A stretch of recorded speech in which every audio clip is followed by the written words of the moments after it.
بسم اللہ الرحمن الرحیم۔ معزز سامعین، جیسا کہ آپ جانتے ہیں کہ علم ہر دور میں تہذیب و تمدن کو نکھارتا اور نشو و نما دیتا ہے، اس لیے تعلیم کے زیور سے آراستہ ہونا ہر دور میں انسان کا فطری حق رہا ہے۔ نبی اکرم صلی اللہ علیہ وسلم نے اہل علم کو انبیاء اکرام کا وارث قرار دیا۔ انبیاء اکرام کے علم کی بنیاد تو وحی الہی ہوتی ہے، وہ اللہ تعالیٰ کی جانب سے حاصل اور رشد و ہدایت کو بنی نوع انسان تک پہنچاتے ہیں۔ ان کی تربیت اور تعلیم کا بھی ذمہ اللہ سبحانہ تعالیٰ خود لیتا ہے، لیکن ایک عام انسان کی تعلیم کا ایک حصہ تو فطرت پورا کرتی ہے، جبکہ دوسرا حصہ انسان کے والدین، اساتذہ اور اڑوس پڑوس کے اندر بسنے والے لوگ پورا کرتے ہیں۔ کائنات میں فطرت انسان کی کیسی تعلیم کرتی ہے، اس کا ذکر قرآن حکیم میں آیا ہے۔ سورہ یوسف میں اللہ سبحانہ تعالیٰ کا ارشاد ہے، جس کا ترجمہ ہے: زمین و آسمان میں کتنی نشانیاں ہیں جن پر سے یہ لوگ گزرتے ہیں اور ذرا توجہ نہیں کرتے۔ سورہ آل عمران میں اللہ سبحانہ تعالیٰ کا ارشاد ہے، جس کا ترجمہ ہے: اور آسمان اور زمین کی تخلیق میں غور و فکر کرتے ہیں۔ کائنات کی تخلیق اور روز و شب کی گردش، چاند اور سورج کی نورانیت، زمین و آسمان کی وسعتیں اور ان میں پنہاں خزانے، سردی، گرمی، دریا، پہاڑ، دھوپ، چھاؤں اور بارش، سب قدرت کی توانائیوں کے کرشمے، جس پر انسان تدبر اور تفکر کر کے اللہ سبحانہ تعالیٰ کی ذات کا وجدان حاصل کرتا ہے، اور یہی علم حقیقی ہے جو اللہ کی معرفت کی طرف لے جاتا ہے۔ نبی اکرم صلی اللہ علیہ وسلم کا ارشاد ہے کہ دنیا میں ہر بچہ فطرت پر پیدا ہوتا ہے، اس کے ماں باپ اور ماحول اسے یہودی اور نصرانی وغیرہ بنا دیتے ہیں۔ انسان کی پیدائش کے بعد اس کے والدین جس علم اور ہنر کی تعلیم دیتے ہیں، وہ اس کی دنیاوی زندگی کی ضرورتوں کی کفالت کا علم ہوتا ہے۔ نبی اکرم صلی اللہ علیہ وسلم کا ارشاد ہے: باپ کا کوئی عطیہ بیٹے کے لیے اس سے بڑھ کر نہیں کہ وہ اس کی تعلیم و تربیت اچھی طرح کرے۔ حضرت معاذ رضی اللہ تعالیٰ عنہ سے ایک فرمان نبوی صلی اللہ علیہ وسلم مروی ہے، جس میں والدین کے ذمے ان کی اولاد کی تعلیم و تربیت کے اس حق کی رعایت سے گفتگو کی گئی ہے۔ نبی اکرم صلی اللہ علیہ وسلم نے انہیں 10 باتوں کی وصیت فرمائی، جن میں سے 4 صرف والدین سے متعلق تھی۔ نمبر 1، والدین کو ہرگز ایذا نہ دینا۔ نمبر 2، اپنے اہل و عیال پر اپنی وسعت کے مطابق خرچ کرنا۔ نمبر 3، تعلیم و ادب سکھانے کی وجہ سے اپنی لاٹھی ان کی جانب سے اٹھا کر مت رکھنا۔ اور نمبر 4، اولاد کو ان کے اللہ جل شانہ کے احکام کے بارے میں ڈراتے رہنا۔ انسان کی تعلیم کا یہ حق انسان اپنی عقل سلیم کے ساتھ پورا کرتا ہے، جو حصول علم کا سب سے بڑا ذریعہ ہے۔ انسان اپنی عقل سے خود بخود بہت سی چیزیں سیکھتا ہے، پھر اللہ تعالیٰ نے انسان کے گرد و پیش میں ایسے مناظر پیدا کر رکھے ہیں کہ جن کے مشاہدے سے وہ اپنے خالق کو پہچان سکتا ہے۔ اس کے علاوہ انسان میں کسی تعلیم کے ذریعے سے علم میں اضافہ کرنے کے مواقع معاشرہ پورا کر دیتا ہے۔ علم کا حصول ہر مرد اور عورت پر فرض ہے۔ نبی اکرم صلی اللہ علیہ وسلم کا ارشاد ہے: علم حاصل کرو، خواہ تمہیں چین ہی کیوں نہ جانا پڑے۔ ایک دوسری جگہ آپ صلی اللہ علیہ وسلم نے فرمایا: علم حاصل کرنا ہر مسلمان مرد اور عورت پر فرض ہے۔ حضرت عبداللہ ابن مسعود رضی اللہ تعالیٰ عنہ سے مروی ہے کہ نبی اکرم صلی اللہ علیہ وسلم نے فرمایا: خود علم سیکھو اور لوگوں کو اس کی تعلیم دو۔ اس فرمان نبوی صلی اللہ علیہ وسلم سے ہر معاشرے کے فرد کی یہ ذمہ داری ہے کہ وہ جس حد تک ہو سکے پہلے خود تعلیم حاصل کرے اور پھر اپنے قریب اور آس پاس کے لوگوں کی تعلیم کے لیے کوشش کرے۔ والدہ کی گود بچے کی پہلی درسگاہ ہوتی ہے۔ انسانی سیرت اسی مدرسے سے دراصل بنتی اور سنورتی ہے۔ بچہ ماں کے ماحول سے بہت جلد اثر لیتا ہے۔ ماہر نفسیات کا اتفاق ہے کہ بہترین نسلوں کو وجود میں لانے کے لیے بہترین مائیں تیار کرو۔ اس طرح یہ ضروری بنتا ہے کہ خواتین کی تعلیم و تربیت پر اور زیادہ زور دیا جائے، اس لیے کل انہیں یہ مستقبل کی نسل انسانی کی تربیت کا اہتمام کرنا ہے۔ قرآن حکیم میں ارشاد باری تعالیٰ ہے، اے ایمان والو، تم اپنے آپ کو اور اہل عیال کو آگ سے بچاؤ جس کا ایندھن انسان اور پتھر ہوں گے۔ معلم انسانیت نبی اکرم صلی اللہ علیہ وسلم پر کتاب انسانیت کی جو پہلی وحی اتری وہ سراسر تعلیم اور ارشاد کی وحی تھی۔ اس میں ارشاد الہی تھا، پڑھ اس رب کے نام سے جس نے تجھے وجود بخشا، انسان کو جمے ہوئے خون کے ایک لوتھڑے سے پیدا کیا۔ پڑھو اور تمہارا رب بڑا کریم ہے جس نے قلم کے ذریعے سے علم سکھایا، پر انسان کو وہ علم دیا جس سے وہ نہ جانتا تھا۔ والدین کے ذمے ہے کہ وہ اپنی اولاد کو تعلیم و ادب سکھائیں تاکہ وہ ہنرمند ہو کر روزگار دنیا میں ایک کارآمد فائدہ مند انسان ہو کر زندگی گزار سکے۔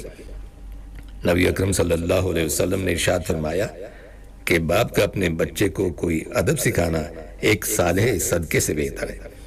اور دوسری جگہ فرمایا، جب بچہ 7 سال کا ہو جائے تو والدین اسے نماز پڑھنے کا حکم دیں، اور 10 سال کا ہو جائے اور نماز نہ پڑھے تو اسے مار کر نماز پڑھائیں اور اسے الگ سلایا کریں۔ قرآن حکیم نے انسان کو معاشی جانور نہیں بنایا بلکہ اس سے بھلائی اور خیر خواہی کا نمائندہ بنایا ہے، اور یہی انسانیت ہے کہ ایک انسان دوسرے انسان کے کام آئے، اور انہی لوگوں کی تعریف میں فرمان الہی ہے، وہ لوگ صبر کے سبب اپنا حق دوہرا پائیں گے اور وہ برائی کا جواب بھلائی سے دیتے ہیں اور ہمارا دیا کچھ خیرات کرتے ہیں، اور جب کوئی نکمی بات سنتے ہیں تو اسے درگزر کر لیتے ہیں اور کہہ دیتے ہیں کہ ہمارے لیے ہمارے کام، تم سلامت رہو۔ نبی اکرم صلی اللہ علیہ وسلم کا ارشاد گرامی ہے کہ ایک مسلمان کے دوسرے مسلمان پر 6 حق ہیں۔ پوچھا گیا وہ کیا ہیں؟ آپ صلی اللہ علیہ وسلم نے فرمایا کہ جب تو مسلمان بھائی سے ملے تو اس کو سلام کر، جب وہ تجھے دعوت دے تو اس کی دعوت کو قبول کر، اور جب وہ تجھ سے خیر خواہی چاہے تو اس سے خیر خواہی کر، اور جب اسے چھینک آئے اور وہ الحمدللہ کہے تو اس کا جواب دے، اور جب وہ بیمار ہو تو اس کی عیادت کر، اور جب وہ مر جائے تو اس کے جنازے میں شرکت کر۔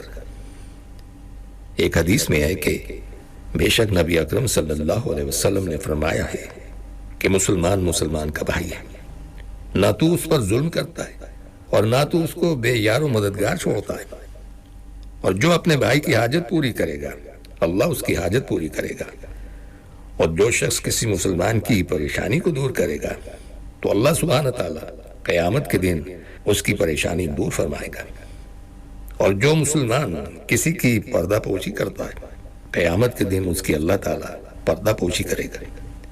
یہ بخاری کی حدیث ہے۔ یاد رکھیے کہ اسلام میں حقوق کا دائرہ بہت وسیع ہے۔ سب سے پہلے اللہ تعالیٰ کے حقوق ہیں ایمان، نماز، روزہ، حج، زکوٰۃ، یہ تمام اللہ تعالیٰ کے حقوق ہیں۔ اس کے بعد والدین کے حقوق ہیں، اولاد کے حقوق ہیں، قریبی رشتہ داروں کے حقوق ہیں، عام مسلمانوں کے حقوق ہیں، ہر شخص کے اپنی بیوی اور بچوں کے حقوق ہیں۔ حدیث میں ہے کہ تیری بیوی کا تجھ پر حق ہے۔ دوسرے انسانوں کے علاوہ انسان کی اپنی جان کا اس کے ایک ایک عضو کا اس پر حق ہے۔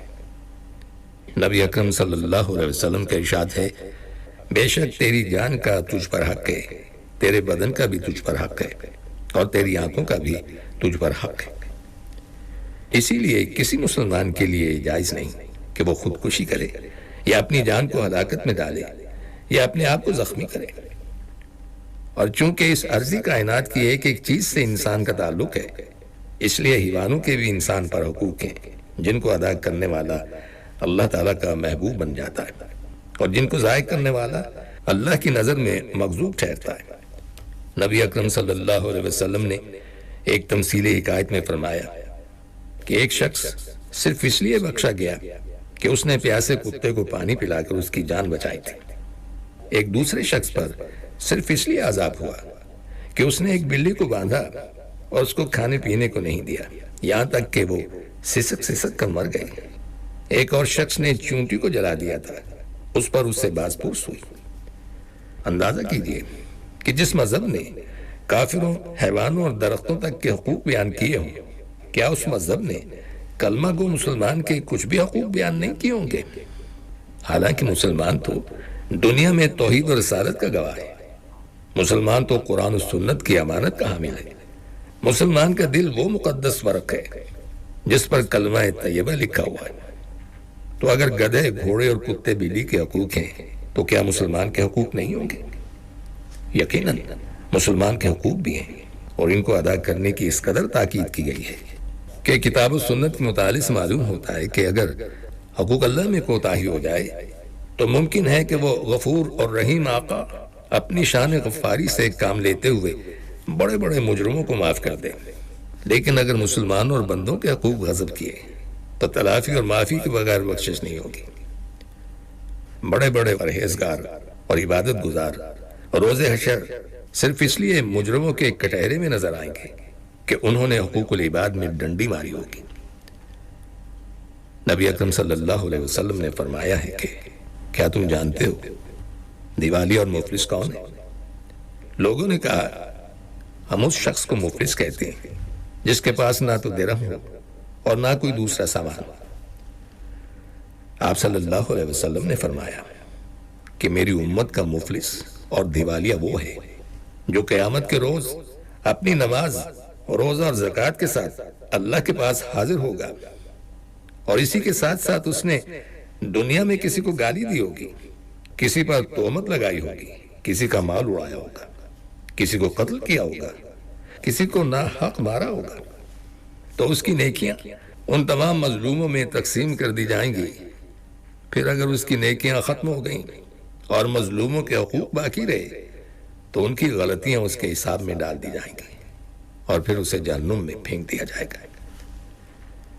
یہ حدیث واضح کرتی ہے کہ حقوق العباد کو ضائع کرنے کی صورت میں نماز، روزہ، حج، زکوٰۃ بھی اس کو جہنم سے نجات نہیں دلا سکیں گے۔ لیکن اس کے باوجود آپ کو ایسے لوگ مل جائیں گے جن کی نظر میں تلاوت اور عبادت اور ذکر و استغفار کی اہمیت ہے، لیکن حقوق العباد کی ان کی نظر میں کوئی اہمیت نہیں، کہ جس طرح عبادات کی اہمیت ہے اسی طرح ہماری شریعت میں انسانوں کے حقوق کی بھی بڑی اہمیت ہے۔ سامعین، اگر ہم ان تمام حقوق کو صرف ایک لفظ سے ادا کرنا چاہیں تو وہ لفظ محبت ہوگا، یعنی ہر مسلمان پر لازم ہے کہ وہ دوسرے مسلمان کو اپنا بھائی سمجھے اور اس سے محبت کرے۔